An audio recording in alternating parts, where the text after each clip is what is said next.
In a world that is about to be engulfed by consumerism, there is a group known for its superior money-saving ability, which is China. Chinese are stacking up their bank accounts, taking their savings rate sky high, average of 45.9% from 1952 to 2021. Ever wonder why the Chinese people are so prudent with their finances? There is definitely a cultural component to it, said Humphrey Yang, a successful entrepreneur and financial advisor. Culturally, Chinese people were instilled with a value of thrift from an early age. That is the opposite of the American culture of sales, discounts, and financing options. The West is always under pressure to keep up with its neighbors and compete with each other. Western countries, especially the American people, are still in a bubble of spending excess money on liabilities like food, clothes, and luxury goods. This effort is made to visualize the status via luxury goods. It's a different story in China. Their saving strategies are rooted in traditional principles, but adapted to the contemporary world. Due to their cultural values as well as the demographics, the one-child policy of the 70s and 80s was also a factor. As per the one-child policy, most families had one child. Thus, they were able to save more money by not having to feed multiple children, but only one. Due to the one-child policy, there was a disparity in the number of males and females in the country.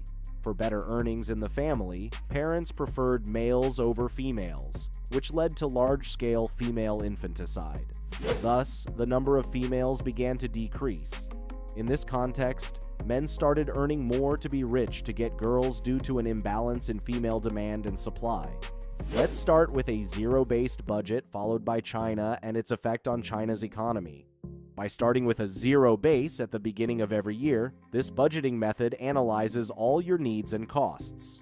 The goal is to determine if services can be provided at a lower cost to get a better return on resources. Every dollar will be effectively evaluated. ZBB. The method can be complicated and time-consuming, but it will critically review the categories where excess spending happened. The benefits of zero-based budgeting are: unnecessary spending from your monthly salary can be identified and eliminated. There are possibilities to find efficient ways to spend your money. Accountability can be improved significantly. The zero-based budget does have some downsides, including excess time consumption and complicated implementation. Let's get into the secrets of Chinese saving money. First, don't indulge in luxury goods. The first strategy Chinese people use to save money lies in their perception of luxury goods. They don't see luxury products as a symbol of status.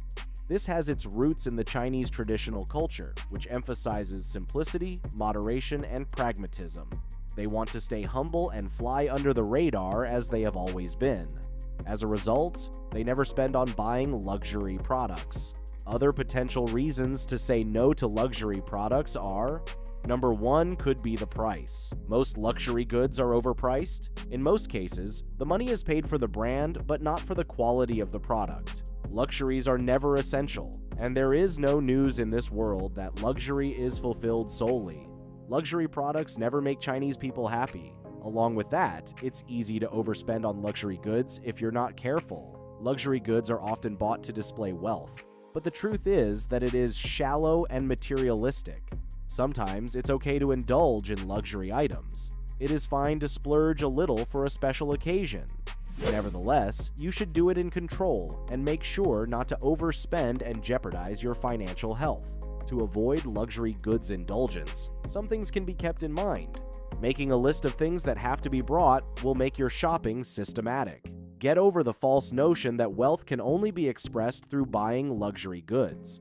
With these tips, you will be on your way to living a more financially responsible life and avoiding indulgence in luxury goods, which will save a large amount of money for long-term financial stability. The second notable thing is that the Chinese never spend too much. This is known as the 10-1 rule. The rule emphasizes controlling spending and increasing savings. It encourages people to spend only 1 unit of their income and save the rest in a total of 10 units. Some people live off $1 each time they earn $10 in their work life. There will be instances where they have to spend $5 or $7 instead of $1. The whole point of spending less is not an act of stinginess, but to make sure that he and his family are fed every day. That is the excellence of Chinese people. They never fail to plan the future. This simple act of saving money and living off of the bare minimum of the salary is a good lesson for people who cannot even control their spending. I know the question that reflects in your mind. Will it create a scarcity mindset about money? But the answer is no. As you earn more money, you will be able to shift your mindset into more of a mindset of abundance, rather than a scarcity mindset about money. Another reason that can be pointed out is the family support.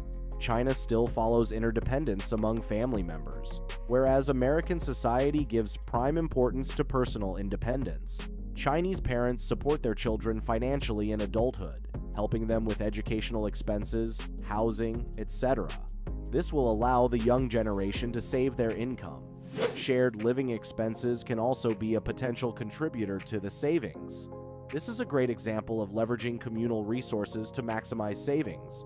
Their investment in real estate among households is also contributing to the Chinese savings success.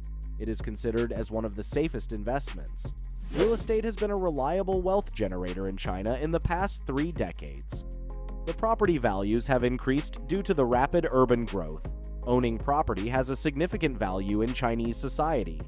In some cases, it is seen as a prerequisite for marriage. These handful of reasons are the driving force for the demand for real estate. This has a huge impact on encouraging people to save and invest in real estate. Third, prioritize needs over wants.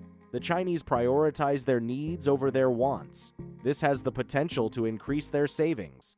Here, the main emphasis is on spending moderately, choosing smartly, and saving where we can. Making a list of needs and wants can show you what's relatively important. In this way, prioritization will be much easier. There are huge differences between essentialities and luxuries. Essentials are what you need the most, like food, shelter, etc. Luxuries are what you wish you had, but don't need. The fourth secret is to eat at home. To save money quickly, the Chinese follow by staying home and eating at home. Especially nowadays, service sectors are becoming expensive. In most cultures, eating out is wasteful. Here are some tips that will help you eat more at home. Planning meals ahead of time will help to save time and money. As a result of planning early, you'll be able to avoid making impulse decisions and ensure that everything you need is readily available.